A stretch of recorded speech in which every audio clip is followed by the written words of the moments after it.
become the client you wish to attract. My name is David Newton. Today I'm going to be talking with you about how you can attract the right type of clients for your events, your seminars, cocktail parties, all those different types of events, things that you're doing for your small business, or maybe you're in a big business. Anyway, the principle still applies right across the board.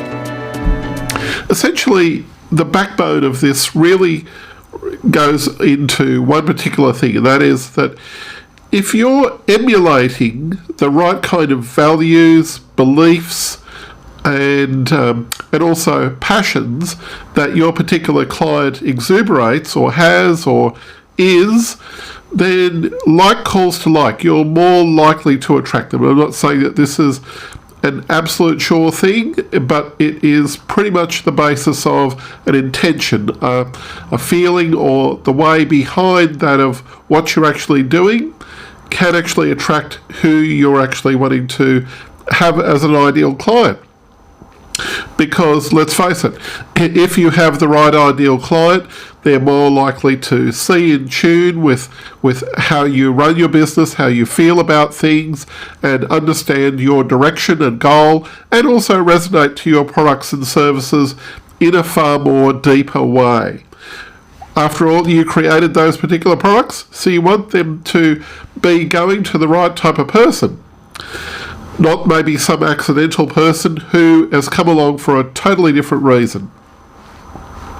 Anyway, let me give you one particular example from the recent past where I'd actually been working very closely with a person who was running weekend-long retreats.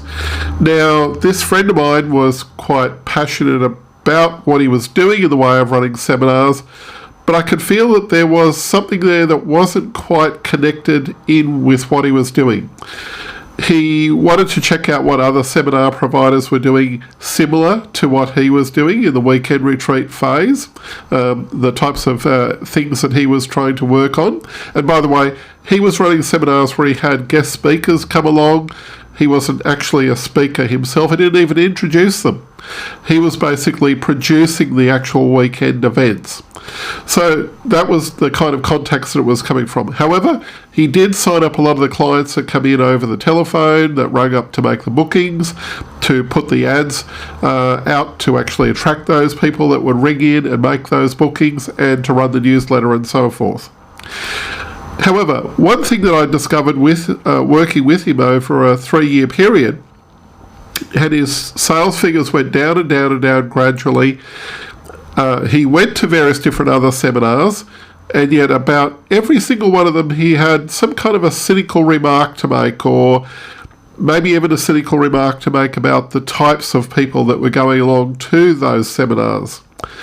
I believe in a sense there wasn't some kind of a connection going on between who he was wanting to attract, the audience that he was out there trying to attract, and where he wanted to take his seminars, and he couldn't quite understand why there was a drop. Even though the ads were performing relatively well, he still didn't understand why there was some kind of a problem with what was going on.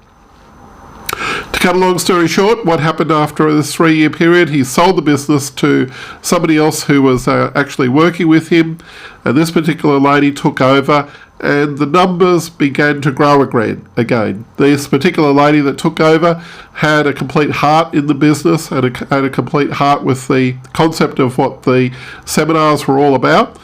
And you could actually see it in the way how she spoke and the connection that she had to the audience that was coming along. She was a little bit more involved directly with the different guest speakers that they had coming along to their events. So I believe there was one particular thing here which is worthy of note. And to give you one other example, I also knew one friend who was running quite a lot of cocktail party or business networking types of events, and she also attracted quite a wide range of people that really believed in what she was doing. However, there was probably only one chink in the armour, in that she wasn't quite resonating quite well with one section of her audience. So therefore, she was always going out to other events to probably seek that particular type of customer to attract. But much to her avail, it never really seemed to appear. And I can only say that this could be, once again, one of these cases. She resonated with one part of her audience, but the other part simply eluded to her.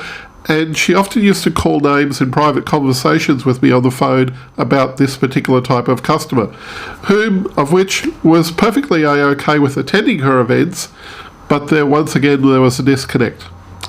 The point I'm trying to make here is that if you attract the right kind of person, if you emulate the beliefs, the feelings, the goals, the desires behind that particular type of person, you're more likely to attract that particular customer to you. And that is a critical issue going forward. This may be a case of where you'll need to do a little bit of soul searching and discovering, where do you really sit? Where is your business right now? What are you emulating as a potential for attracting the type of customer that you want? It's pretty easy to say, I only want to attract rich and wealthy types of customers to my business. Well, fine.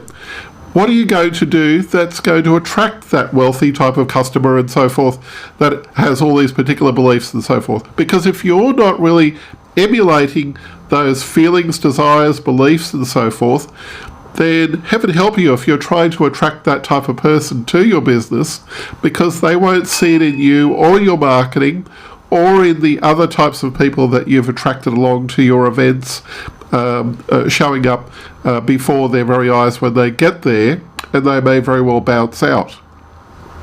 So be very careful there about what you think you're going to attract and who you actually are as a person attracting that person. So there you go. In summary, look at what you're doing now, analyze it a little bit more carefully, do a customer survey if you have to find out where you're at.